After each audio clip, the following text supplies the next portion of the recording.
So here we have the Mini Countryman on a 68 plate. I'm going to start off by showing you inside the boot, and then we'll hop in and run through some controls from there. So the tailgate on this car will open electronically. You can do that from the key or from the tailgate itself. As we approach the back of the car, you'll see we have reversing sensors. This car's also got a reversing camera, plenty of boot space, which you can increase if you wish to by folding the 3 individually folding rear seats, and by lifting this tray section. There's some space underneath, and this will fold out and sit over the rear bumper, so you could use that as a seat, or if you've got dogs and you want to get them in and out of the car without them scratching the rear bumper, you could also do that.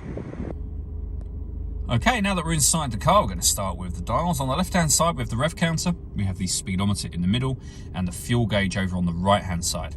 Also in the middle, you can see the total miles for the car. They are 11,234. The information displayed above that can be changed by pressing a button on the end of the indicator stalk for various bits of trip computer and fuel economy information, or a digital readout for the speedometer that you see being displayed now. If we back out to the steering wheel, on the left-hand side, we have cruise control and speed limiter, and on the right-hand side, both stereo and phone controls. In order that you use your phone, you need to pair it up, first of all, to the car, and that is done over on the touchscreen in the center just here. So hit the phone icon, and then from there, you'd manage mobile devices and pair your phone.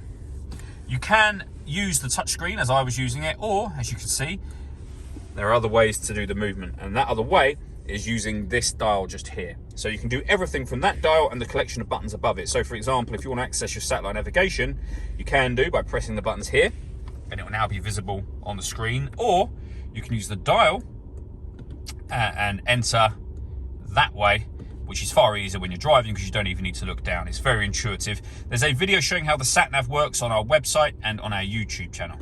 When it comes to music in this car, we have FM and DAB radio, Bluetooth audio, and a USB input as well. And I mentioned the car had a reversing camera. You can see that being shown on the screen now. So that's a full color camera. Working our way down from that, we then have dual zone climate control. So you can adjust the passenger temperature, the driver temperature. You can increase and decrease the fan speed. Once you're happy with those settings, this button turns your air conditioning on. Same button again to turn it off. Or hit auto. The car will then maintain the temperatures you've asked for by taking full control of the fan speed for you. We have a heated driver's seat and a heated passenger seat, both with 3 different heat settings on each. Then beneath that, we can turn off the traction control, start and stop the engine. We can turn off the stop and start. This car is designed to cut out when it's stationary in traffic to save you fuel. The system is now off, and we can turn the parking sensors on and off from here as well. Under that, we have USB input and a 12-volt charging socket, as well as 2 cup holders and the gear lever for the fully automatic gearbox.